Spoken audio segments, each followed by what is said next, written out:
वज़ीर तलीम है उनकी तरफ से आपको नगद इनाम मिला है, उसमें से बहनों ने कितना हिस्सा लिया है और जिन जिन लोगों ने आपको तैयारी करवाई है उन्होंने आपसे कितना हिस्सा मांगा है?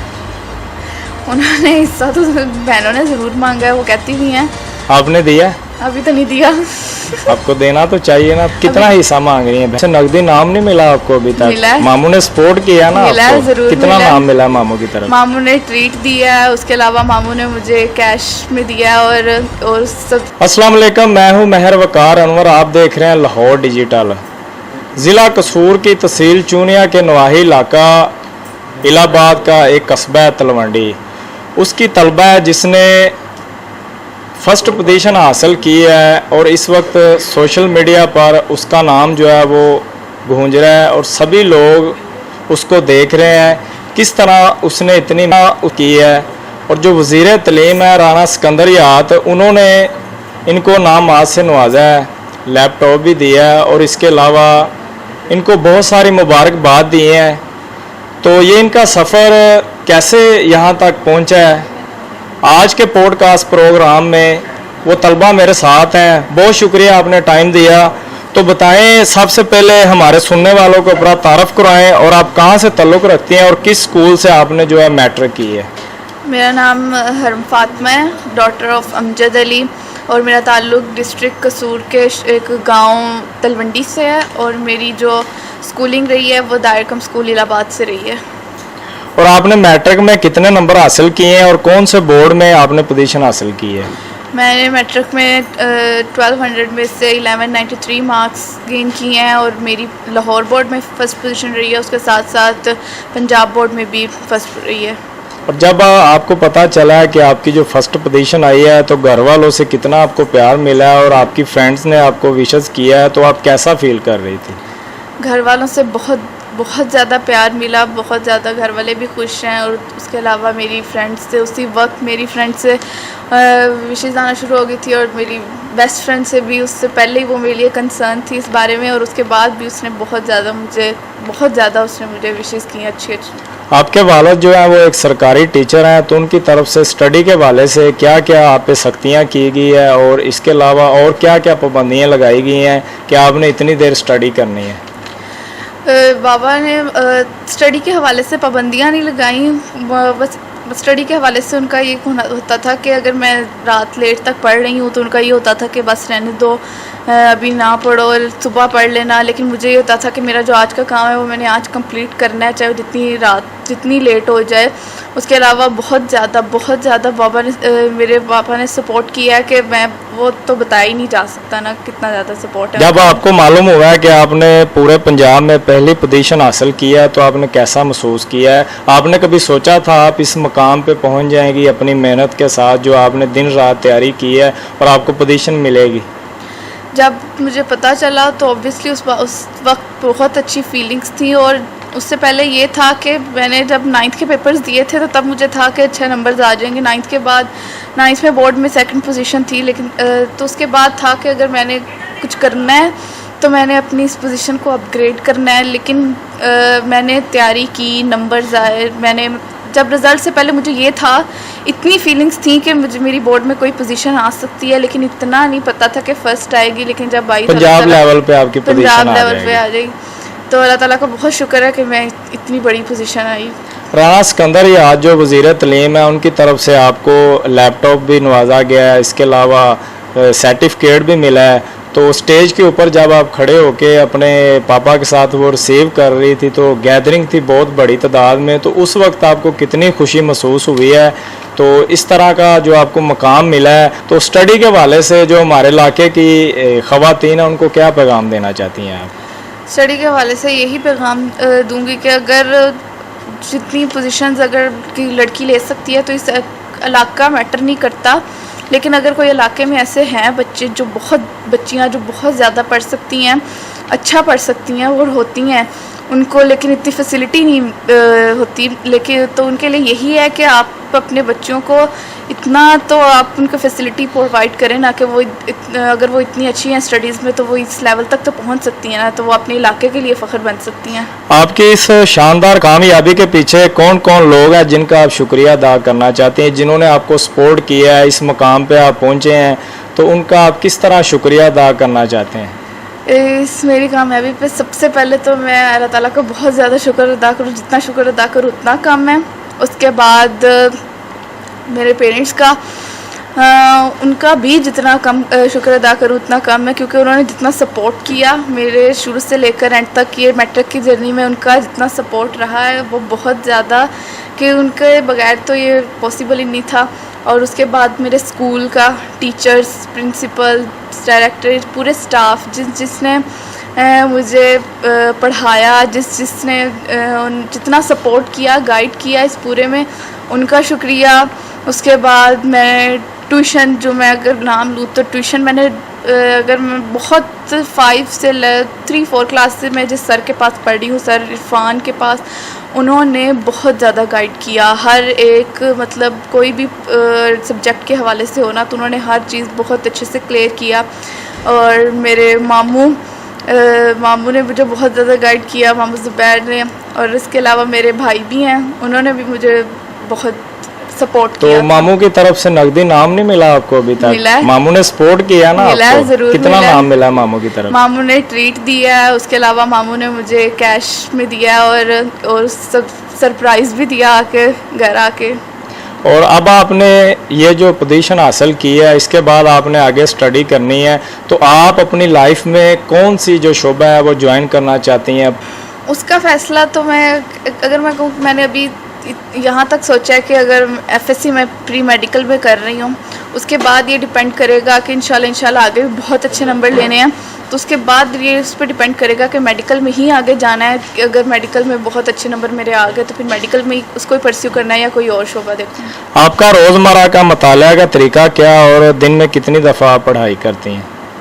रोज़मर्रा का यही था कि सुबह स्कूल में एक टाइम था, उसके बाद घर आके रेस्ट करती थी, क्योंकि घर आके बैक टू बैक स्टडी नहीं हो सकती थी, तो थोड़ा रिलैक्सेशन के लिए रेस्ट किया। फिर शाम को अगर मैं ट्यूशन जाती थी तो शाम को जाती थी। ट्यूशन से आके साथ साथ मेरा ये होता था कि मैंने अपनी बुक्स निकाल ली हैं, तो फिर जो काम मैंने करना है ना उसको साथ साथ करना है, तो रात तक मैंने पढ़ते रहना है। और वो काम पे डिपेंड होता था कि रात ज़्यादा लग जाएगी या रात कम लग जाएगी, तो उस पर मेरा ज़्यादातर जो स्टडी का ड्यूरेशन था वो रात का था।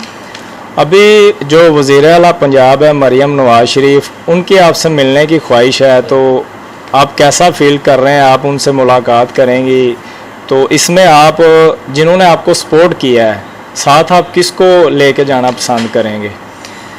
मिलने की अगर उन्होंने ख्वाहिश किया तो मेरे लिए बहुत ज़्यादा ऑनर की बात है, मैं बहुत ज़्यादा खुश हूँ। और लेके जाने की बात, सपोर्ट में मैंने बहनों का तो नाम नहीं लिया, मेरी 2 बहनें भी हैं, उन्होंने भी मुझे बहुत ज़्यादा सपोर्ट किया। बहुत बहनों से तो आपको डांट पड़ेगी ना इस पॉडकास्ट के बाद, क्योंकि आपने उनका नाम ही नहीं लिया। वो बस मेरे जहन से स्किप हो गया। मेरी एक बड़ी बहन है और एक छोटी बहन है, तो बड़ी बहन का तो रोल होता ही है गाइड करने में।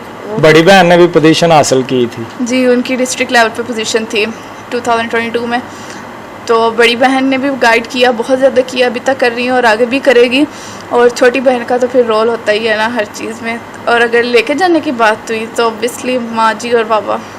और सीएम की तरफ से आप किस चीज़ की ख्वाहिश करते हैं? आपने पूरे पंजाब में इस इलाके का नाम रोशन किया है, तो सीएम की तरफ से मुख्तलिफ जो लोग हैं जब वो टॉप करते हैं उनको बड़ी बड़ी चीज़ें जो है वो नवाजी जाती है, तो आप किस चीज़ की ख्वाहिश रखते हैं कि आपको ये चीज़ मिल जाए जिससे आप आगे अपनी स्टडी में भी इस्तेमाल कर लें और आपके जो लाइफ है उसमें भी काम आ जाए? अपनी चीज़ मिलने के अलावा इस बात की भी करती हूँ कि जो हमारा ये इलाका है तलवंडी, इसमें उतनी उस तरह की फैसिलिटीज़ नहीं है। आप अगर देख सकते हैं, अगर मैंने पोजीशन हासिल की है इस इलाके में रह के तो और भी बच्चे होंगे। अगर हमें बाहर जाके पढ़ना पड़ रहा है, इलाके से बाहर जाके, एक वो फैसिलिटी नहीं है स्कूल कॉलेजेस स्टडी के अलावा से, और हेल्थ की फैसिलिटीज़ इस इलाके में नहीं है, तो अगर उस पर तवज्जो दी जाए तो वो ज़्यादा बेस्ट होगा। वो तो हमारे इलाके से है वज़ीर तलीम राना सिकंदर याद, लेकिन यहाँ पे काम नहीं हो रहा। कराची में, सिंध में, वहाँ पे जाके काम हो रहे हैं। यहाँ पे ना ही कोई यूनिवर्सिटी मौजूद है पूरी जो डिस्ट्रिक्ट है इसके अंदर। तो क्या समझते हैं अगर यहाँ पर जो बन जाए यूनिवर्सिटी, तो जो तलबा है उनको लाहौर इसके अलावा काढ़ा का रुख करना पड़ता है, तो फिर उनको तलीम में यहाँ पे कितनी आसानी मिलेगी? और यहाँ पे आप हुक्मरानों से क्या अपील करते हैं कि यहाँ पे यूनिवर्सिटीज़ कॉलेजेस बड़े लेवल के होने चाहिए जिस तरह हम दूसरे इलाकों में जाते हैं, ताकि जो यहाँ पे बच्चे हैं वो घर के पास ही जो है वो स्टडी हासिल कर सकें और बासानी तरीके से अपना जो टाइम है वो भी गुजार सकें। यही कहूँगी कि अगर सबसे पेरेंट्स का यही कंसर्न होता है कि वो अपने बच्चों को इतनी दूर नहीं भेजना चाहते, मतलब अगर लाहौर स्टडी के लिए नहीं भेज सकते, तो अगर इधर कोई यूनिवर्सिटी बन जाए, अच्छे कॉलेजेस हैं और अगर स्टडी पे ध्यान दिया जाए, तो ये जो बच्चियाँ नहीं जा सकती लाहौर उस लेवल तक यूनिवर्सिटी में स्टडीज़ के लिए सिर्फ इसलिए कि हमारे आसपास कोई अच्छे इंस्टीट्यूट नहीं है, अगर वो हो तो बहुत अच्छी बात है, ताकि बाकी बच्चे भी जो हैं वो आसानी उनको मिल सके। और जो राना सिकंदर यादव वज़ीर तलीम है, उनकी तरफ से आपको नगद इनाम मिला है, उसमें से बहनों ने कितना हिस्सा लिया और जिन जिन लोगों ने आपको तैयारी करवाई है उन्होंने आपसे कितना हिस्सा मांगा है? उन्होंने हिस्सा तो बहनों ने ज़रूर मांगा है, वो कहती भी हैं। आपने दिया? अभी तो नहीं दिया। आपको देना तो चाहिए ना। कितना हिस्सा मांग रही हैं बहनें? वो बस इतना कहती हैं कि हमें भी इसमें से दो, तो वो अब मेरी आगे मर्जी है कि मैं उन्हें दूंगी या नहीं दूंगी, उनको ट्रीट भी दूंगी। बाकी मेरे कज़न्स की अगर बात करें तो मेरे कज़न्स में जो मेरे बड़े कज़न्स हैं वो इतने मतलब वेल एजुकेटेड हैं, जिसकी वजह से हमारे लिए इतनी फैसिलिटीज़ हमारे लिए रास्ते निकले, तो उनका भी बहुत शुक्रिया। उनमें एक मेरे भाई हैं, भाई दानिश, उनका भी बहुत सपोर्ट रहा है मेरे भाई दानिश ने फिर भी आपसे वो हिस्सा मांगना है, आप उनकी जितनी भी तारीफ कर लें। नहीं, उनको भी इंशाल्लाह ट्रीट देंगे। अच्छा, बेटी ने इस तरह पोजीशन हासिल की है, तो आपको कैसे पता चला है कि हमारी बेटी की जो है फर्स्ट पोजीशन आ गई और इतने नंबर हासिल कर लिए हैं? तो आपको इस बात की उम्मीद थी कि बेटी फर्स्ट पोजीशन है वो हासिल कर लेगी? जैसे हर वालिदैन की ये उम्मीद होती है कि मेरा बच्चा जो है वो आला नंबरों से पास हो, इसी तरह हमें भी अल्लाह के घर में उम्मीद थी। तो बच्ची की चूँकि पोजीशन थी 9th में, तो वो बोर्ड अनाउंस नहीं करता, कोई बाकायदा उसकी नहीं इतला होती, लेकिन हमें पता था माशाल्लाह अच्छे नंबर थे, तो उस हवाले से हमें उम्मीद थी, लेकिन इतनी ज़्यादा नहीं थी कि अल्लाह पाक जो है वो लाहौर बोर्ड में बल्कि पंजाब में पोजीशन देगा। तो आप स्कूल में होते हैं, वहाँ पे आप बच्चों पे सख्ती करते हैं पढ़ाने के लिए, जब घर में आते हैं तो बेटी पे भी सख्ती करते थे कि वो पढ़ाई करे, ज़्यादा से ज़्यादा आगे बढ़े और इस तरह की पोजीशन हासिल करें? नहीं, मैं ना स्कूल में भी जो होता हूँ इतना ज़्यादा सख्त नहीं हूँ, तो कोशिश करता हूँ कि मैं अपनी जो बात है ना वो बच्चों तक कन्वे कर सकूँ, और अल्हम्दुलिल्लाह करते भी हैं।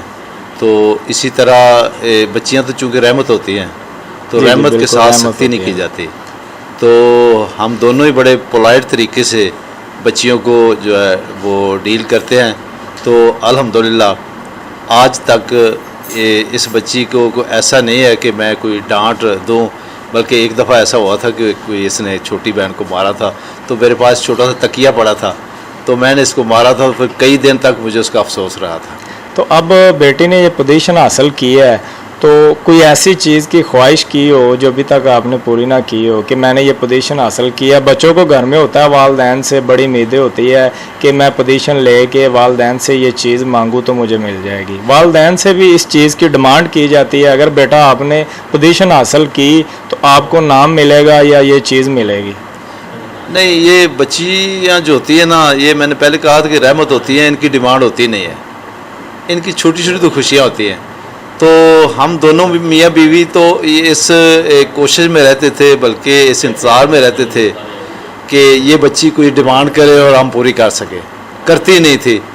वैसे अल्हम्दुलिल्लाह हम हर गर्मियों में मरी भी इनको ले जाते थे, फिर जितना हो सकता तो था। अब आप सैर पे कहाँ पे लेके जाएंगे? अब सैर पे कोशिश तो करूँगा कि मैंने जब ये छोटी थी तो अल्लाह के घर में एक दुआ मांगी थी कि जब अल्लाह पाक इसको मुझे दे तो मैं किसी गरीब को उम्रा कराऊंगा। फिर मैंने एक अपने मोहल्ले की बड़ी एक नेक दामन पाक दामन बीबी थी, उसको मैंने उम्रा भी करवाया था, तो वही एक वो भी नेकी थी। तो अब भी उम्मीद है अल्लाह के घर में कि जब मौका मिला तो मैं इनको लेके उम्रे पे जाएंगे मक्का मदीना में जो है ना सरकार के दर की हाज़िरी जो है ना। माशाअल्लाह। और मरियम नवाज जो हमारी CM साहब हैं, उनकी तरफ से भी आपको कॉल मसूल हुई है, मुलाकात करने की ख्वाहिश रखती हैं, तो आप जाएंगे तो उनको क्या पैगाम देंगे हमारे इलाके के लिए, हमारी बेटियों के लिए? ज़िला कसूर जो है वो लाहौर डिवीज़न की सबसे बड़ी डिस्ट्रिक्ट है, लेकिन यहाँ पर तलीमी लिहाज से आप क्या पैगाम देंगे एज आ वालदैन? एक तो मैं ये कहूँगा कि मरियम साहिबा जब बुलाएंगी तो ज़रूर उनके पास जाएंगे। तो सबसे पहले तो मैं मरियम साहिबा का शुक्रिया अदा करता हूँ कि ये उनके शफाफ इम्तहानात कराने की वजह से ही मुझ जैसे एक शख्स की बेटी जो है उन्होंने टॉप किया है। तो दोस्तों से आपको किस तरह की मुबारकबाद मिली है, तो कितनी खुशी आपको फील हुई है कि बेटी ने यह काम किया है, लाहौर जो बोर्ड है उसमें से पोजीशन हासिल की? मैं थोड़ा सा ना पहले सवाल को थोड़ा कंप्लीट कर लूँ अगर इजाज़त दे तो। जी जी। मैं ये कहना चाहता हूँ कि ये हमारे इलाके की खुशकिस्मती है कि ये एक सियासी पॉइंट स्कोरिंग नहीं है कि अल्लाह पाक ने दो ऐसे आदमी हमें दिए हैं। एक मलिक अहमद ख़ान साहब हैं, वो भी एचईसन के पढ़े हुए हैं, और एक राणा सिकंदर याद साहब वो भी एचईसन के फारगो तहसील हैं। तो वो पढ़े लिखे हैं, तालीम की अहमियत को जानते हैं, दोनों ही तालीम दोस्त हैं। तो मैं उनसे रिक्वेस्ट ज़रूर करूँगा कि ये इक़्तिदार आने जाने वाली चीज़ है, अब वो इक़्तिदार में हैं तो ये इसको मैं तालीमी लिहाज से पसमानदा तो नहीं कहूँगा, अगर पसमानदा होता तो शायद मेरी बेटी यहाँ तक ना पहुँचती। तो मैं ये कहूँगा कि आप इस जाते जाते इस इलाके के लिए तालीम के मैदान में इतना कुछ कर जाए कि हर इम्तहान में बहुत सी हरमें जो है ना वो पैदा हों, और बहुत सी जो बच्चियाँ हैं ना वो टॉप जो तहसील चूनिया में और डिस्ट्रिक्ट कसूर में वो टॉप बन के निकले। तो ये दोनों ही कर सकते हैं, मैं इनसे यही इस्तदा करूँगा, क्योंकि ये इक़्तिदार तो आने जाने वाली चीज़ है। तो इस इलाके के लिए कुछ ऐसा करके जाएं वो कर सकते हैं। हाँ, अभी वो जो यहाँ पे मौजूद हैं उन इक़्तिदार हैं, उनके पास सारी ताकत है, तो हुक्मरानों को चाहिए कि हमारे ज़िले को प्रमोट करें, यहाँ पे भी जो तलीमी सिस्टम है उसको बेहतर करें। इस तरह के जो वालदैन हैं उनकी ख्वाहिश है कि हमारी जो बेटियां हैं वो आगे बढ़े, हमारे इलाके का नाम रोशन करें। आज के पॉडकास्ट से मुझे दे इजाज़त, एक नए पॉडकास्ट के साथ आपसे फिर होगी मुलाकात, तब तक के लिए अल्लाह निगहबान।